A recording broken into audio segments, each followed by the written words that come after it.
তালফাহু ওয়ুজুহাহুমুন নার ওয়া হুম ফিহা কালিহুন। আল্লাহ বলে জাহান্নামীর চেহারাকে মাছ যেভাবে তেলের মধ্যে চাপ দিয়া ভাজে, এক পিঠে চাপ দিলে যেরকম ভাজি করে আবার আরেক পিঠে, খোদার কসম আল্লাহ বলছেন জাহান্নামীর দুই চেহারাকে, গালকে এইভাবে জাহান্নামের আগুনে চাপ দিয়ে পোড়ানো। ওহুম ফিহা কালিহুন। আল্লাহ বলে জাহান্নামীর চেহারাটা বিভৎস কালো হয়ে যাবে। আলাম তাকুন আয়াতি তুতলা আলাইকুম ফাকুনতুম বিহা তুকাদ্দিবুন। আল্লাহ বলেন, আল্লাহ তখন বলবেন জাহান্নামী, আমি আল্লাহর আয়াত, আমার হুকুম, আমার বিধান বারবার তোমার কাছে পড়া হয়েছিল, বলা হয়েছিল, শোনানো হয়েছিল, কিন্তু ফাকুনতুম বিহা তুকাদ্দিবুন, তুমি না ফরমান আমার প্রত্যেকটা কথাকে মিথ্যা মনে করেছিলে। অমিনকুম মান ইউতাওয়াফা মিন ক্বাবলু অমিনকুম মান ইউরাদ্দু ইলা আরদালিল উমর। আল্লাহ তাআলা বলেন, অসংখ্য শিশু যখন যৌবনের দিকে আসতে থাকে, আমি আল্লাহ তাআলা এরই মাঝে কাউকে মৃত্যু দিয়ে দেই আর কাউকে বৃদ্ধ বানাই। সব শিশুই কি বুড়ো হয়? কথা বলেন। তাহলে তুমি কেমনে ভাবলা বাবা? অনেক নওজোয়ান মাশাআল্লাহ। হাসান বসরি রাহমাতুল্লাহ আলাইহি একদিন যুবকদেরকে দেখে বলছিলেন, ইয়া মা'শারাশ শাবাব, হে যুবকরা শোনো, ইন্না যারআ কাদ তুদরিকুহুল আহাতু ক্বাবলা আন ইয়াবলুগা। তিনি বলেন, শোনো, বহু গাছ, বহু ফুল, বহু ফসল পরিপক্ক হওয়ার আগেই ঝরে যায়। ঝরে যায় না? এই আম গাছে যতগুলো মুকুল ধরে, যদি এতগুলো আম হইতো সবটা, কি পরিমাণ আম হইতো, কিন্তু সব মুকুল কি আম হয়? ঝরে যায় কি না? এই জন্য যুবক ভাই আমার, ওই চাচা বুড়া হয়েছে দেখা তুমি বুড়া হইবা তার কোনো নিশ্চয়তা নেই। না ভাইয়া, কোনো নিশ্চয়তা নেই। কেন সেজদা দিবা না? এই নাফরমান তোমরা যারা সেজদা দাও না, কেন দিবা না? বলেন বলেন। আল্লাহ তাআলা এই ইবলিসকে বলেন, হুজুর 1 ঘন্টা আগেও 10 মিনিট আগেও কি কেউ তাকে শয়তান বলতো? তো তারে শয়তান কোন দিন থেকে কয়? যখন থেকে কি করে নাই? সেজদা করে নাই।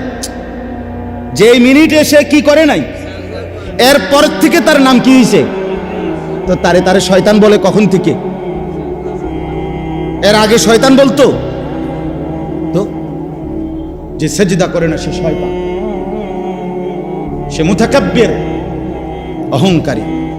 ফামা ইয়াকুনু লাকা আন তাতাকাব্বারা ফিহা, এই যে কোরআনে আছে। আল্লাহ ইবলিসকে বলছে সেজদা না করার পরেই আল্লাহ বলে, ইবলিস, আমি আল্লাহর সামনে অহংকার করাটা সাজলো না, ঠিক করলা না। সেজদাটা না দিয়ে তুমি তো আমি আল্লাহর সামনে অহংকার করলা, তাতাকাব্বারা, কিবির করলা। আল্লাহ বলেন, আলাইসা ফি জাহান্নামা মাসওয়াল লিল মুতাকাব্বিরিন। আল্লাহ বলেন, নাফরমান, অহংকারী, মনে রাখো জাহান্নামই কেবল তোমার ঠিকানা। হ্যাঁ নওজোয়ান, মোবাইল চালাইয়া খুব রঙে আসো, মানুষের বেডি চাও, আর সারা রাত উলঙ্গ নর্তকী দেখো, আর সারাদিন টুঁটো টুঁটো কইরা বন্ধুদের সাথে আড্ডা দিয়া খুব একটা মোসে আসো। অপেক্ষা করো, টাঙ্গাইয়া ফিটবে। অপেক্ষা করো, রঙের গুড্ডি শেষ হয়ে যাবে, একদিন দেখবা তুমি আর যুবক নাই, হয় বৃদ্ধ হয়ে গেছো, নয় কবরে চলে গেছো। যুবক ভাই, নামাজ পড়েন। রাসূলুল্লাহ সাল্লাল্লাহু আলাইহি ওয়াসাল্লামের আখিরি ওসিয়ত নামাজ। জিবরাইল আর আজরাইলকে সামনে রাইখা নবী আম্মা জান আয়েশাকে, নিজের স্ত্রীকে বলছে, আয়েশা, আমি যাই আমার মালিকের কাছে, যাওয়ার আগে তোমারে শেষবারের মতো বলে গেলাম, আসসালাত। আমার উম্মতরে বইল নামাজের দিকে খেয়াল রাখতে, নামাজের দিকে খেয়াল। হযরত ওমর রাদিয়াল্লাহু তাআলা আনহু 10.5 বছর মুসলমানদের খলিফা ছিলেন, বাদশাহ ছিলেন, আমির ছিলেন। 10.5 বছর তিনি মসজিদে ইমামতি করতেন, নবীর মসজিদে। এই 10.5 বছর পরে একদিন ফজরের নামাজের ইমামতি অবস্থায় প্রথম রাকাতে এক অগ্নিপূজক ছদ্মবেশে চাদর মুড়ি দিয়ে আইসা সামনের কাতারে হযরত ওমর ইমামের জায়গায় এই প্রথম রাকাতে ওই বেঈমান আবু লু'লু মাজুসি কোমর থেকে ধারালো ছুরি বাইর কইরা হযরত ওমর রাদিয়াল্লাহু তাআলা আনহুর কোমরের মধ্যে নামাজরত অবস্থায় ছুরি দিয়া 7-8টা গায়ে দিছে। রক্তে নাড়ি ভুড়ি সহ ওমর রাদিয়াল্লাহু তাআলা আনহু যখন চাপ দিয়া দইরা, এরপরে প্রথম কাতার থেকে হযরত আব্দুর রহমান ইবনে আউফ, একজন সাহাবী, বিখ্যাত সাহাবী, আশারায়ে মুবাশশারার একজন, এই উনারই ইমামের জায়গা আইনা হযরত ওমর রাদিয়াল্লাহু তাআলা আনহু একসাথে সরে গিয়ে রক্তে ভাসতেছে। এই অবস্থায় একটা কথাই শুধু বলছে, আব্দুর রহমান, আগে নামাজ শেষ করো, তারপরে আমারে ধৈর। কাটা মুরগির মতো ওমর পাশে তরফাইছে, সাহাবায়ে কেরাম আগে নামাজ আদায় করছে। প্রিয় বন্ধু, ইসলামের জন্য যদি কিছু মনে পড়ে, আখিরাত মনে পড়ে, সেজদা দিতে হবে। আমি শক্ত কথা বলছি আর কি, সেজদাবিহীন আসলেই মানুষ হয় না। আল্লাহ কোরআনে বলছে, মনের ইচ্ছা মতো যে চলে সে ইনহুম ইল্লা কাল আনআম। আল্লাহ বলেন সে মানুষ নয়, সে চতুষ্পদ জন্তু। চতুষ্পদ জন্তু। এজন্য ভাইয়া নামাজ পড়া দরকার, নামাজ পড়া দরকার। অনেক যুবক ভাই সামনে আছে, দাঁড়িয়ে আছো, সবার কাছে অনুরোধ, নিজের উপরে কদর করো ভাই, নিজের উপরে দয়া করো।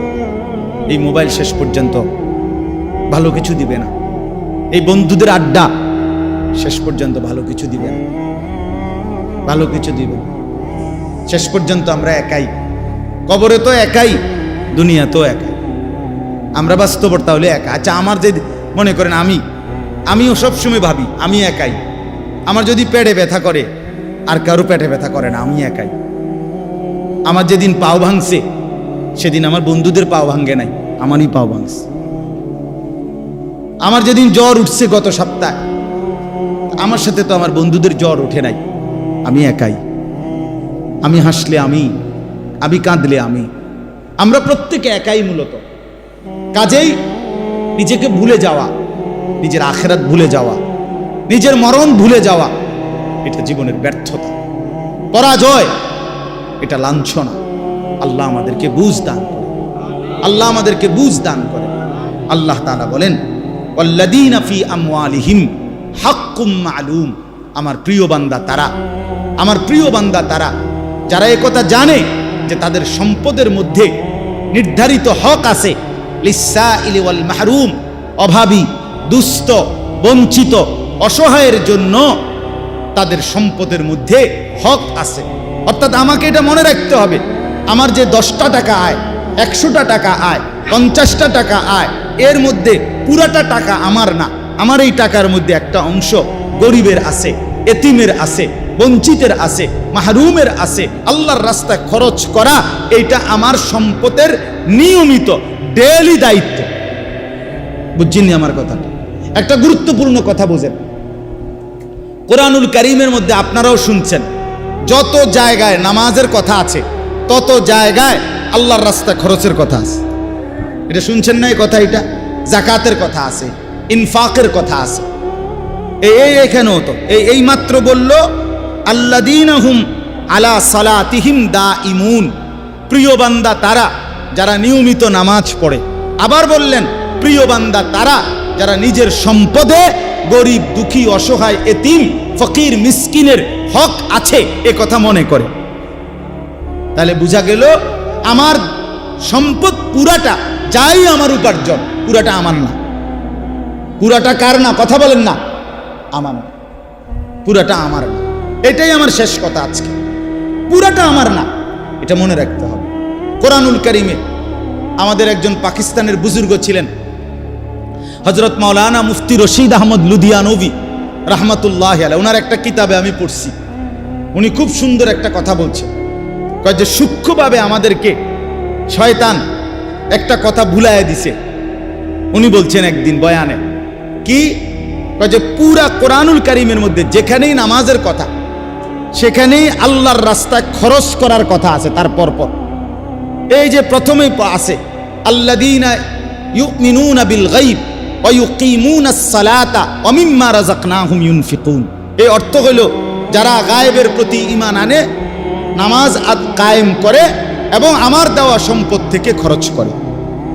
কোরআন শরীফে আছে যে রাত্রিবেলা তাহাজ্জুদ নামাজ, আল্লাহ পাক ওই তাহাজ্জুদ রাত গভীরের নামাজের ফজিলত বলছে, তাতাজাফা জুনুবুহুম আনিল মাদাজি'i ইয়াদউনা রাব্বাহুম খাউফান ওয়া তামাআন ওয়া মিম্মা রাযাকনাহুম ইউনফিকুন। আল্লাহ বলেন আমার কিছু বান্দা আছে রাত গভীরে যারা বিছানার থেকে আলাদা হয়ে আশা এবং ভয় নিয়ে আমি আল্লাহর কাছে প্রার্থনা করে, ইবাদত করে, বন্দিগি করে, মানে তাহাজ্জুদ পড়ে এবং আমার দেওয়া সম্পদ থেকে আমার রাস্তায় ব্যয় করে। মানে রাতের গভীরেও নামাজের কথা বলতে গিয়ে আল্লাহ তাআলা এটার সাথে কি মিলাইছে? আল্লাহর রাস্তা খরচের কথাটা মিলাইছে। কোন জায়গায় এটা বাদ দেয় না। তার মানে কি বুঝাইতে চাইছে? বুঝাইতে চাইছে আল্লাহ একজন মুসলমান, একজন মুমিনের সিফাত, বৈশিষ্ট্য হইল প্রতিদিন নামাজ পড়বে, প্রতিদিন আল্লাহর রাস্তায় খরচ করবে। কথাটা আমার বুঝছেননি? এইটা মুমিনের সিফাত, এটা জান্নাতি বান্দার বৈশিষ্ট্য, এটা প্রিয় বান্দার বৈশিষ্ট্য। নামাজ পড়বে কোন দিন কোন দিন, কথা বলে না তো। আল্লাহর রাস্তায় দান করবে কোন দিন কোন দিন, পরিমাণে কম হোক, সামান্য হোক, কিন্তু প্রতিদিন আমার সাধ্য মতো একটু হোক। নবীজি বলছে খেজুরের দানা হোক, ওয়ালাউ বিশিক্কি তামারা, খেজুরের আটি, খেজুরের দানার পরিমাণে হোক, একটা চকলেট পরিমাণে হোক, একটা বুটের দানা পরিমাণে হোক।